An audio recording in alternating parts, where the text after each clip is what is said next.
안녕하세요. 인생대학 교육공동체 오늘은 7번째 강의 시간입니다. 오늘 강의 제목은 특별한 사람이 평범하다고 말하는 이유이고 수업 내용은 미래는 픽션입니다. 먼저 시편 103편 3절로 5절 말씀 같이 읽어보겠습니다. 그가 내 모든 죄악을 사하시며 내 모든 병을 고치시며 내 생명을 파멸에서 속량하시고 인자와 긍휼로 관을 씌우시며 좋은 것으로 내 소원을 만족하게 하사 내 청춘을 독수리같이 새롭게 하시는도다. 시편 103편 3절에서 5절 말씀인데 5절을 공동번역에서는 독수리 같은 젊음을 되찾아 주신다라고 번역을 했습니다. 일본 동료 시인이네요. 가네코 미스즈란 분의 나와 작은 새와 방울이라는 시를 같이 읽어보겠습니다. 내가 양팔을 활짝 펼쳐도 하늘을 조금도 날 수 없지만 날 수 있는 작은 새는 나처럼 땅 위를 빨리는 달리지 못해. 내가 몸을 흔들어도 고운 소리는 낼 수 없지만 저 울리는 방울은 나처럼 많은 노래를 알지 못해. 방울과 작은 새 그리고 나 모두 다르지만 모두 좋다. 엘렌 와츠란 분의 도대체 우리는 무엇을 하고 있는가? 라는 제목 시를 같이 읽어볼까요? 나는 고요히 앉아 혹은 천천히 걸으며 시간을 보내고 싶다.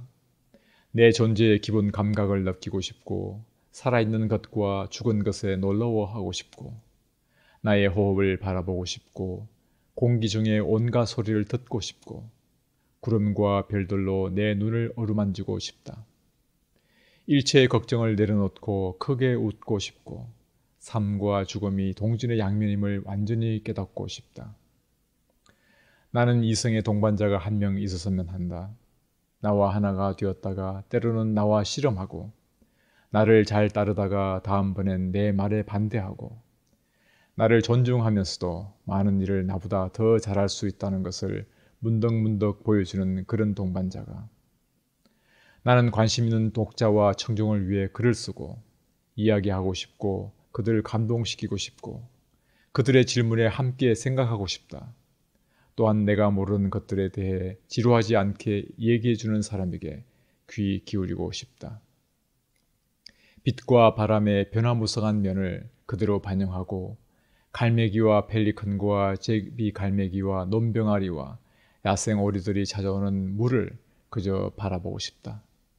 멀리 떨어진 바위 위나 고독한 해변에 앉아 파도 소리를 듣고 싶고 새벽 하늘을 응시하고 싶다. 여러분, 사람들은 대개 나의 성격이 진정한 나라고 봅니다.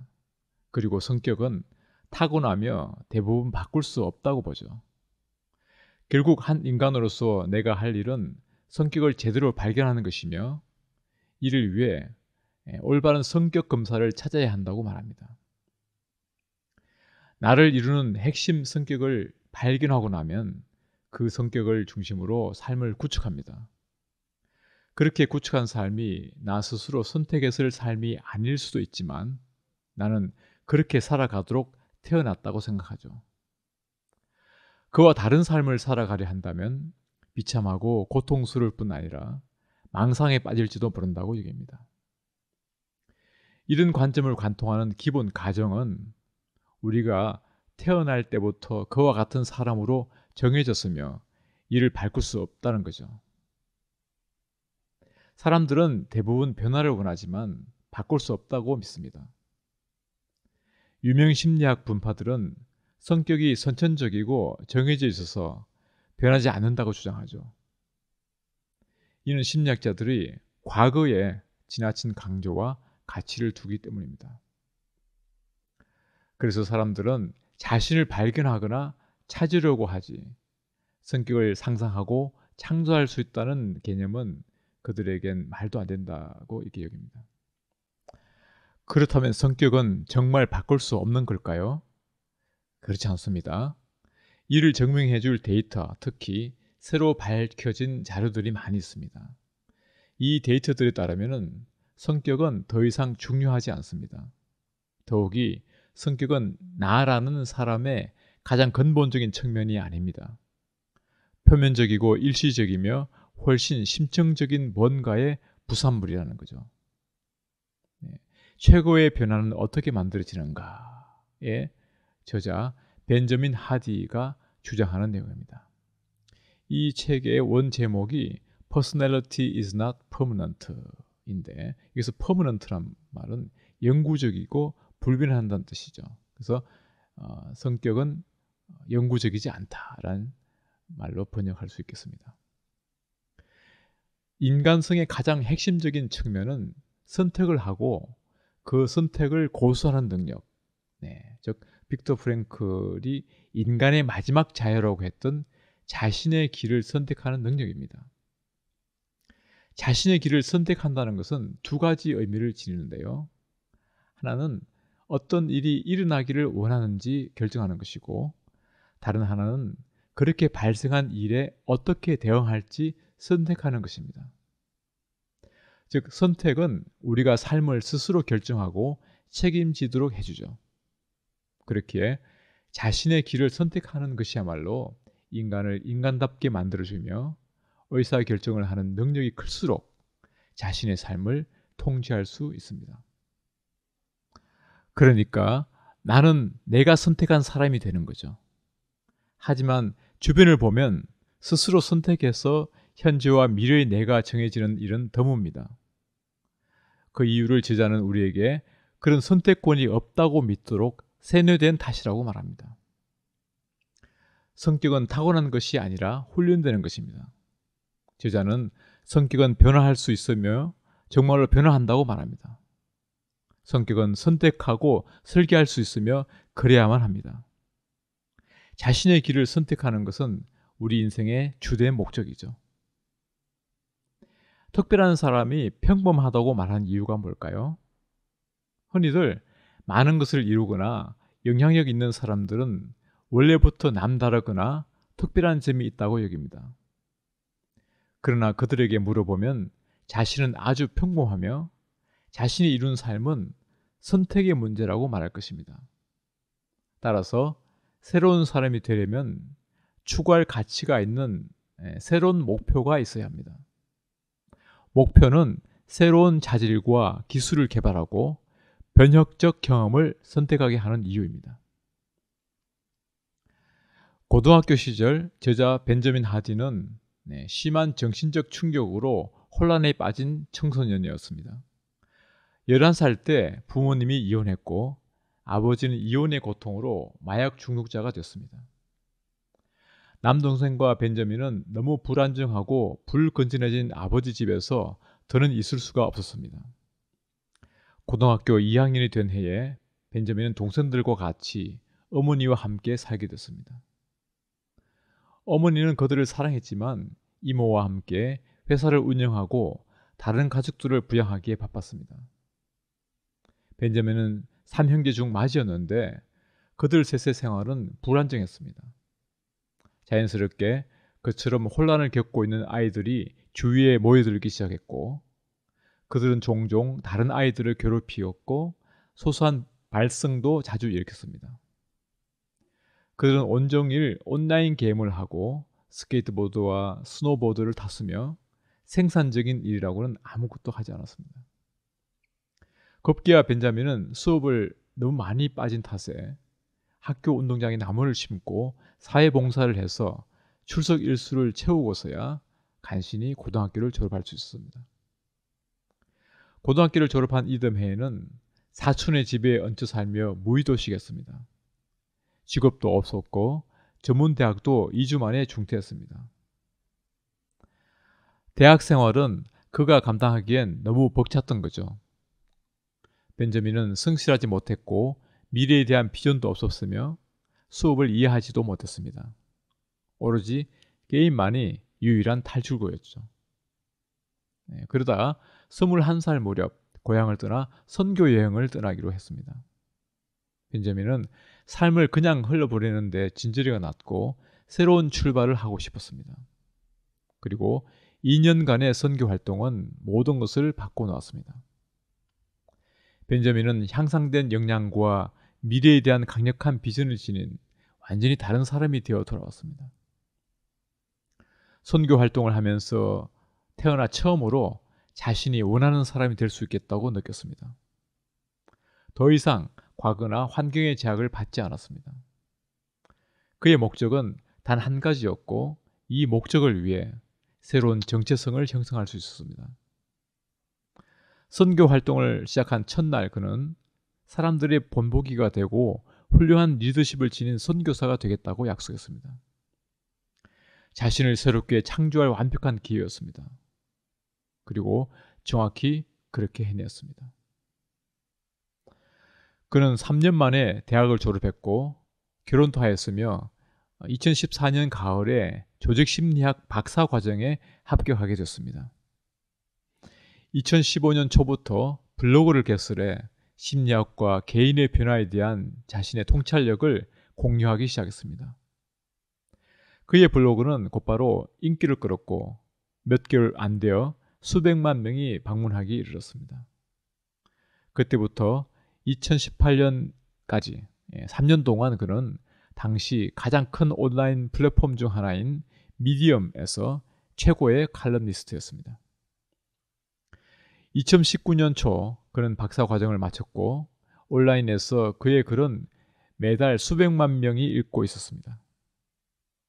벤자민은 남의 집 소파에서 잠을 자던 불황자에서 수백만 달러의 사업을 운영하는 5아이의 아버지가 되었습니다. 세 아이는 입양을 했고요. 그 후 쌍둥이가 태어났다고 하네요. 과거가 어땠는지는 중요하지 않습니다. 중요한 것은 어떤 사람이기를 원하느냐입니다. 중요한 것은 우리가 하는 선택들이라고 베냐민 하진은 말합니다. 여러분, 우리는 늘 달라집니다. 최근 연구에 따르면 그런 변화가 가능하다는 것이죠.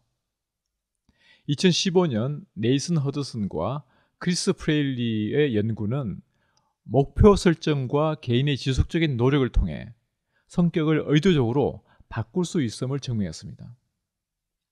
연구자들은 사회적으로 요구되는 역할과 성격 특성 간에 강한 연관성이 있음을 발견했습니다.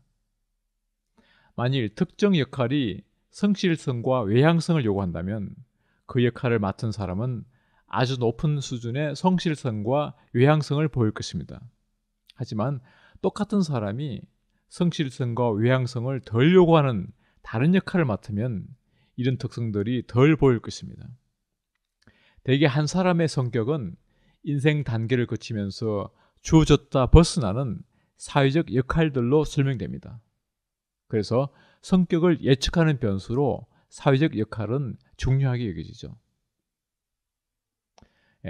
성격에 관한 잘못된 생각들, 즉 변화를 막는 편견들이 있습니다. 먼저 진짜 성격을 찾아야 한다는 편견입니다. 조지 버나드 쇼는 인생이란 자신을 찾아가는 것이 아니라 창조해가는 과정이라고 말했습니다. 우리는 대부분 열정이란 발견해서 실현시켜야 하는 것이라고 여깁니다. 그리고 열정이 없는 사람은 아무것도 아니며 흥미롭지 못한 인물이라고도 하죠. 열정을 발견해야 하는 무언가로 여기는 이유는 성격처럼 열정도 타고난 것으로 가정하기 때문입니다.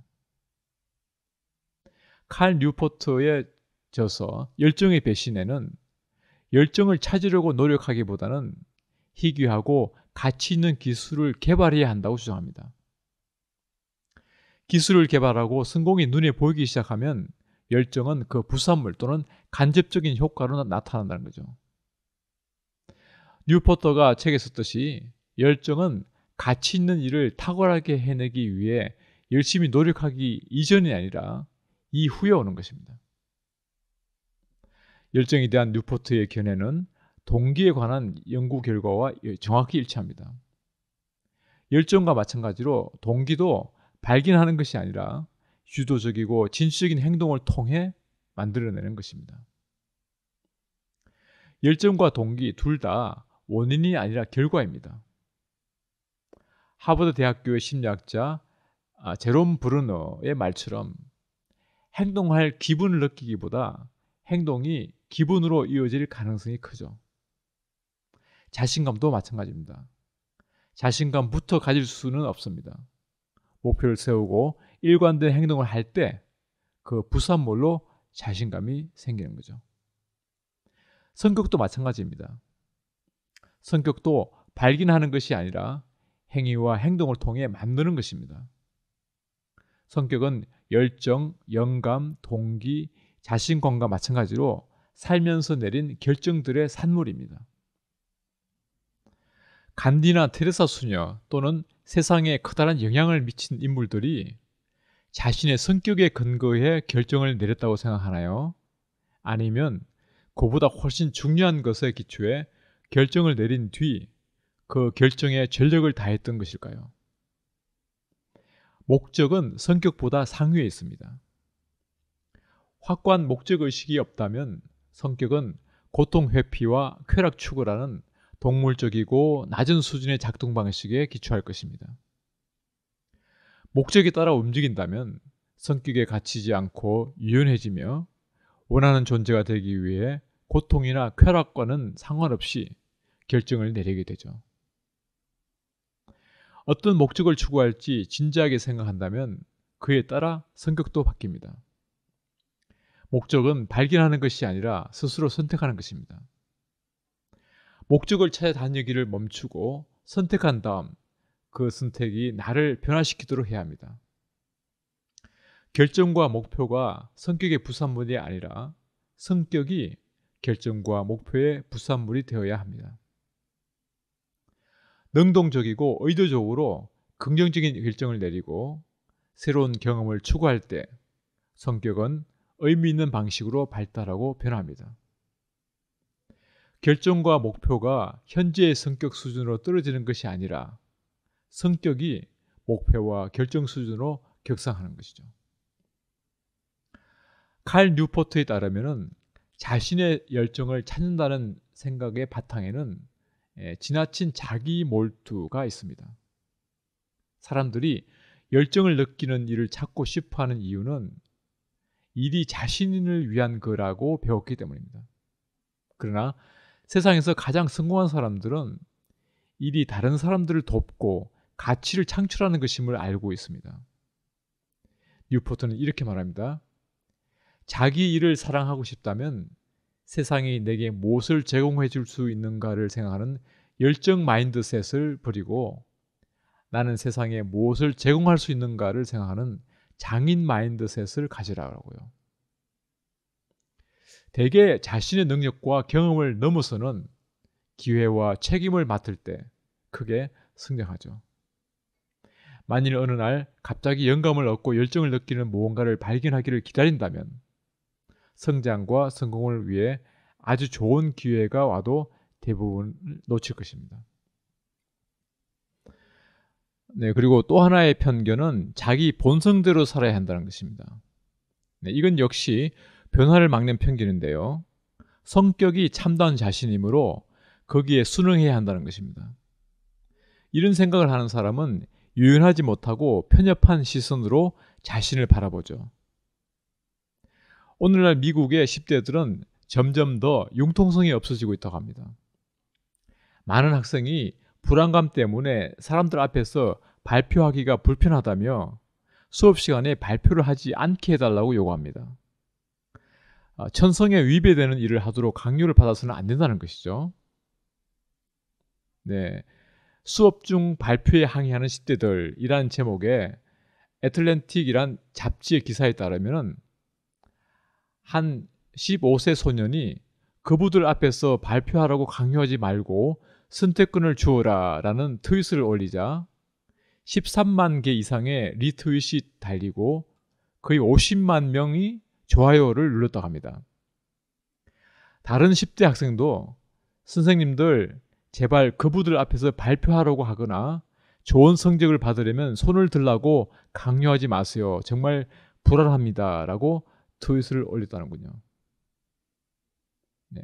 성격은 정해져 있고 선천적이라는 관점의 근본적인 문제점은 사람들이 자연스럽거나 쉬운 일만 해도 된다고 생각하게 만든다는 겁니다.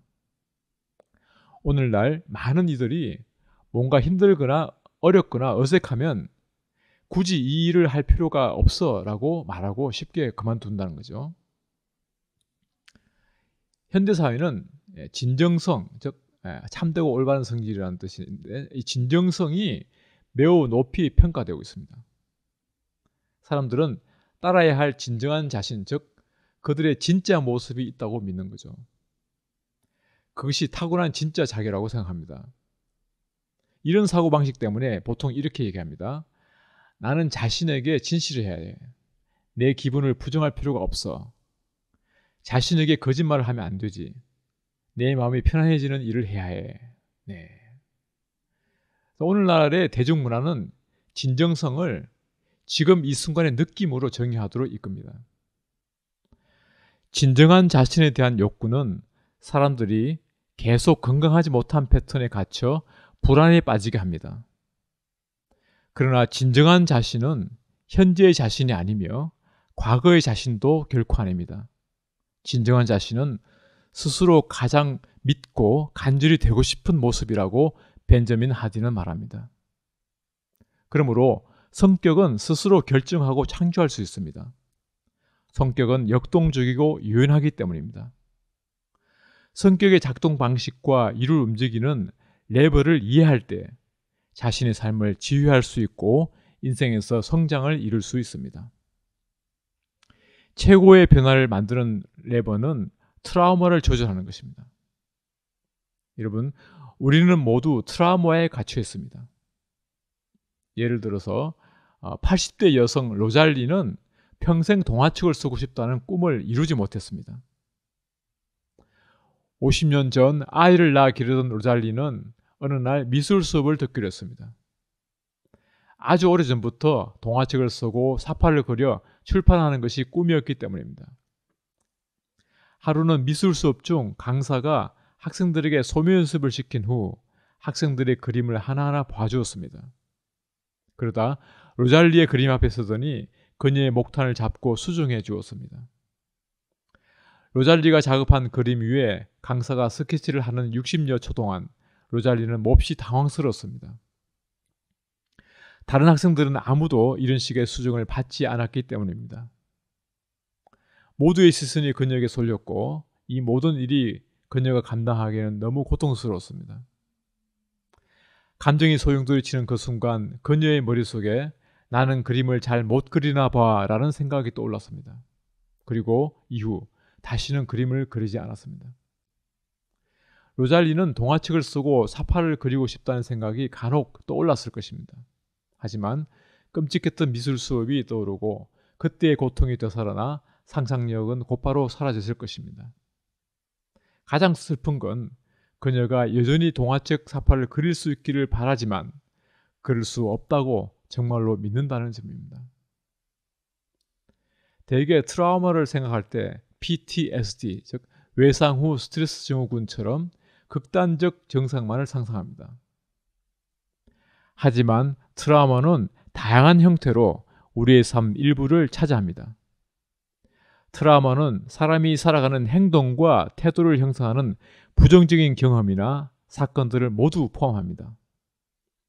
우리는 모두 트라우마를 경험했고 그 영향을 과거에도 지금도 받고 있습니다. 사실 우리는 진정으로 원하는 삶을 꾸리기보다는 트라우마를 중심으로 삶을 꾸려가는 경우가 아주 많습니다. 트라우마의 특징은 심리적으로 유연해지지 못하게 막는다는 것입니다. 대신 경직되고 고착된 사고만 하게 합니다. 트라우마가 생기면 흑백 논리로 사고하기 시작합니다. 이런 사고는 스탠포드 대학교 심리학자 캐럴 드웩이 고정 마인드셋이라고 부른 사고방식을 만들어냅니다. 이는 특정 영역에서 결코 변화하거나 성장할 수 없다는 믿음입니다.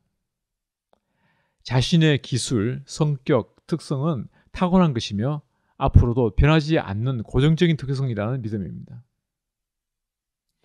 로잘리는 수십 년 전 미술 수업 시간에 있었던 일을 부정적으로 해석하고 의미를 부여한 결과 고정 마인드셋을 갖게 되었습니다. 그래서 타고난 특질에 초점을 두고 자신은 예술적 유전자나 자질이 부족하기 때문에 훌륭한 예술가가 못 된다고 생각했습니다. 이렇게 생각이 우리를 실패하게 합니다. 트라우마와 고정 마인드셋은 각각이 실패에 대한 과장된 두려움으로 이어지죠. 사람들은 실패를 하기 싫어합니다. 그래서 시도조차 하지 않고 다른 일, 덜 위험하고 더 확실한 일을 하도록 자신을 설득하죠. 작가인 로버트 브롤트가 말했듯이 우리는 장애물이 아니라 더 작은 목표를 향한 명확한 경로 때문에 참된 목표에서 벗어납니다.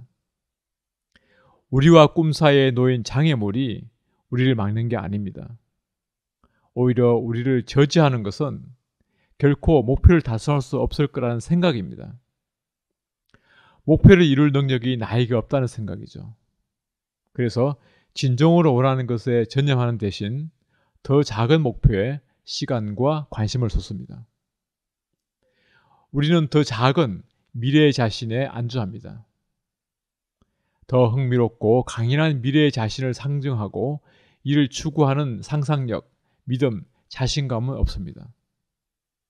과거가 삶을 정리하고 이끌어가도록 내버려 두는 거죠.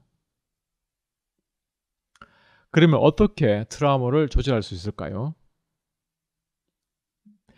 마이클 싱어의 상처받지 않은 영혼에는 팔에 가시가 박혀 살짝만 서셔도 찌릿한 고통을 주는 인물이 등장합니다. 그녀는 가시를 빼내는 고통을 겪는 대신 가시를 그대로 두죠. 그래서 가시를 제거하는 고통은 피하지만 그 결정에는 대가가 따랐습니다. 가시가 박힌 팔로 살아가려면 가시에 어떤 것도 닿지 않게 해야 했습니다. 그녀는 결국 가시에 닿는 게 없도록 삶의 모든 영역을 바꾸었죠. 일에서부터 취미와 인간관계까지 가시의 고통으로부터 해방될 새로운 삶과 환경을 구축했습니다. 그런데 정말로 그랬을까요? 그녀는 진정으로 원하는 것을 창조하기보다는 고통을 피하고자 더 작은 목표들에 계속 안주했습니다. 결국 자신이 원하는 삶이 아닌 대처 양식에 지나지 않는 삶을 살아야 했습니다. 우리 모두는 삶의 크고 작은 가시와 유리 조각에 박혀 있습니다. 우리가 피하고 있는 과거와 미래의 고통스러운 경험들입니다. 우리의 진정한 참자아는 현재의 우리가 아닙니다. 한계도 아닙니다. 오히려 그것은 아주 깊숙이 품고 있는 열망과 꿈, 목표들입니다. 우리는 원하는 삶을 만들기보다는 문제들을 해결하지 않고 놓아둔 채 삶을 꾸려갑니다. 되고 싶은 사람이 되고보다 지금의 모습에 머물죠. 자신을 목표에 맞추기보다 현재 제한된 자신에게 목표를 맞춥니다. 그렇다면 이러한 트라우마에서 벗어나는 하나의 방법은 나를 위해 모이는 팀 만들기입니다. 트라우마는 몹시 고통스러운 감정과 결부된 경험의 해석입니다. 하지만 트라우마 경험이 반드시 트라우마로 남을 필요는 없습니다. 처음에는 매우 부정적이거나 무기력해졌더라도 모든 고통스러운 경험이 재구성되고 재해석되어 궁극적으로는 성장 경험이 될 수 있습니다. 자신의 감정을 마주하고 다른 사람들과 공유해야 합니다. 그래서 로잘리가 트라우마를 경험했던 50년 전 그날 그녀는 집으로 돌아가 아무에게도 그 일을 말하지 않았습니다. 감정을 억누르고 그 일을 비밀에 붙였습니다. 그 경험을 재구성하기 위해 도움을 받은 적도 없었습니다. 다만 그녀는 목표를 포기했고 그래서 트라우마가 되었던 거죠.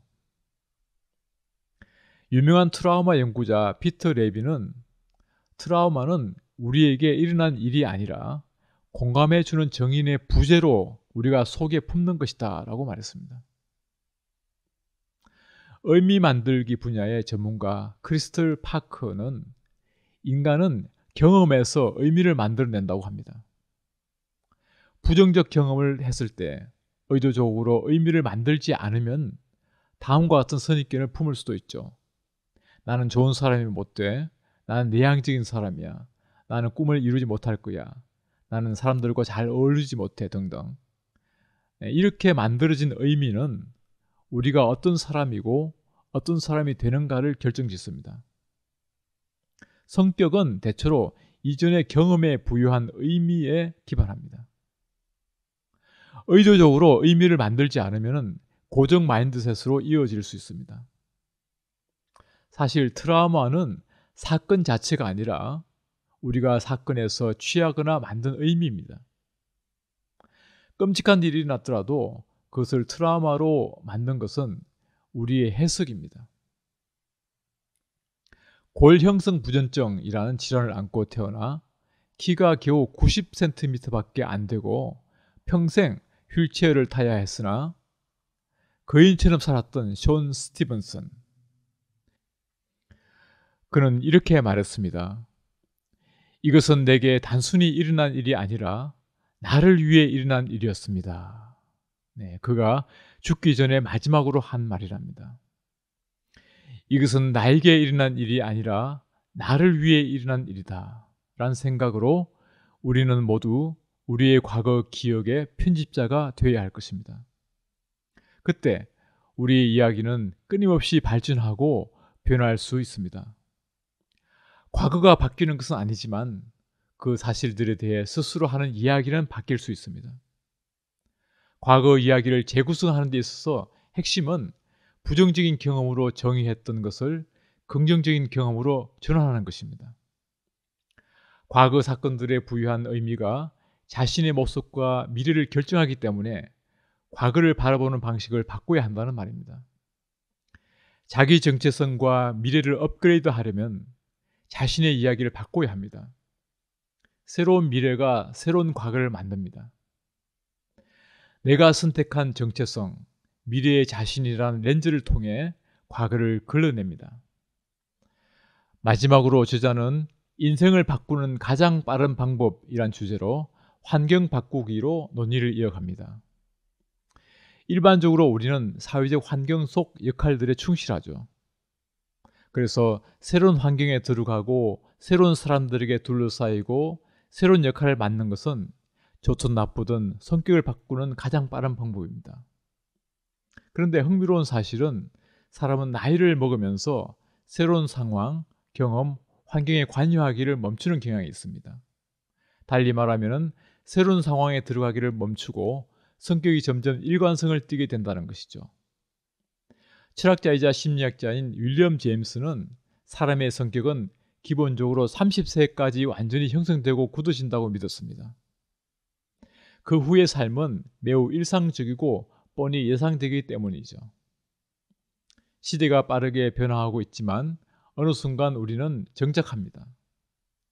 우리의 새롭고 다른 면을 끌어내는 새로운 역할과 상황에 관여하기를 멈춥니다. 사회적 역할에서나 환경에서나 생활은 일상이 되어 뻔히 예측할 수 있는 행동과 태도를 보이기 시작하죠. 이는 나이가 들면서 성격이 안정적이고 예측 가능한 것처럼 보이는 핵심 이유입니다. 성격 자체가 안정되는 것이 아니라 일상적인 환경과 일관된 사회적 역할로 같은 패턴이 반복되는 것이죠. 스탠퍼드 대학교의 심리학자 리 로스에 따르면 우리는 상황의 영향력 때문에 일상생활에서 일관성을 목격합니다. 로스는 한 사람이 얼마나 일관성을 보이는지 결정하는 것은 사람이 아니라 상황이라고 부연 설명합니다. 무엇에 에워싸여 있는가에 따라 우리는 다르게 행동하죠. 이처럼 사람들은 환경의 산물에 지나지 않는 경우가 많지만 이제는 환경이 우리가 원하는 결과와 일치하도록 만들어야 합니다. 그러면 성격은 유기적으로 따라온다고 저자는 말합니다. 미국의 화가 제임스 휘슬러, 많이 알려진 이러한 작품들을 남겼습니다. 그가 작은 장미 가지가 들어간 그림을 그렸는데 그림은 당시 많은 화가와 수집가들의 감탄을 자아냈습니다. 마치 그림을 그리는 동안 신의 손길이 휘슬러에게 닿은 듯 했습니다. 수집가들은 당연히 그림을 사고 싶어 했죠. 그러나 휘슬러는 이 작품을 팔지 않고 곁에 두면서 자신이 어떤 그림을 그릴 수 있는지 끊임없이 상기했다고 합니다. 휘슬러는 느끼고 싶은 것과 기억하고 싶은 것을 가까이 두고 활용하고자 했습니다. 작업대 근처에 놓아둔 그 작품은 그가 그리고 싶은 그림의 수준을 계속해서 상기시키는 역할을 했습니다. 또한 다른 시각으로 자신을 보도록 영감을 주었고 우울하거나 좌절감이 들 때 사기를 높여주었습니다. 우리 역시 미래의 자신을 계속해서 상기시킬 환경이 필요합니다. 환경을 통해 미래의 자신을 계속해서 마주하지 못한다면 다른 자신이 활성화될 수 있습니다. 환경이 우리가 되고자 하는 모습을 전략적으로 상기시키는 것들을 가득해서 미래의 우리 자신이 되는데 도움을 줘야 할 것입니다. 네, 이제 말씀을 정리하겠습니다. 여러분, 성격은 타고나는 것, 변하지 않는 것이 아닙니다. 성격은 나의 과거도 아니고 진정한 나를 말하는 것도 절대 아닙니다. 성격은 성격 검사로 간단히 파악될 수 있는 게 아닙니다. 성격은 마침내 내 삶을 살기 위해 찾아내야 하는 것도 아닙니다. 만일 이런 통념에 사로잡혀 있다면 지금이라도 벗어나야 할 것입니다. 그리고 트라우마는 스스로 사건이나 경험에 부여한 의미이며 그 의미가 자신과 미래, 세상 전반에 대한 견해를 형성합니다. 이전 트라우마에서 형성한 의미는 지금 우리의 성격과 선택과 목표를 이끕니다. 우리 스스로 의미를 바꿀 때까지 말입니다. 잠시 생각해 봅시다. 왜 나는 지금과 같은 방식으로 자신을 정의하는가? 왜 나는 지금의 모습을 하고 있는가? 왜 나는 특정한 것들을 좋아하거나 싫어하는가? 왜 나는 지금 이것을 추구하고 있는가? 그 모두가 스스로 이전 경험들에 부여했던 의미와 결과로 형성된 정체성입니다. 우리는 더 이상 과거 사건의 희생자로 머물러서는 안 될 것입니다. 과거는 내가 작업할 원재료일 뿐이며 쉽게 변형되고 유연합니다. 과거의 조각들을 가져다 어떤 것들을 버릴지, 어떻게 구성할지 선택할 수 있습니다. 능동적으로 경험해서 의미를 만들어내야 할 것입니다. 과거에 무슨 일이 있었든, 그 일이 얼마나 독특하고 끔찍했던 과거와 미래의 자기 모습을 만들어갈 능력은 누구에게나 똑같이 있습니다. 스스로 과거를 어떻게 기억하기로 선택하느냐가 실제로 일어난 일보다 훨씬 더 많이 과거를 결정합니다. 성경은 고린도후서 5장 17절에서 누구든지 그리스도 안에 있으면 새로운 피조물이라 이전 것은 지나갔으니 보라 새 것이 되었다고 말씀합니다. 미래는 픽션입니다. 그리고 픽션은 현실이 됩니다. 따라서 우리는 자신의 이야기를 재구성해서 과거에 갇히지 않고 앞으로 나아가는 과제가 주어져 있습니다. 세상 끝날까지 우리와 항상 함께 있으리라는 약속과 내가 너를 지명하여 불렀나니 너는 나의 것이라고 하신 하나님의 말씀에 비춰볼 때 우리의 과거는 결국 나를 위해 일어난 일이지 무의미하게 일어난 일이 아니기 때문입니다. 네, 이것으로 강의를 마치겠습니다. 수고하셨습니다.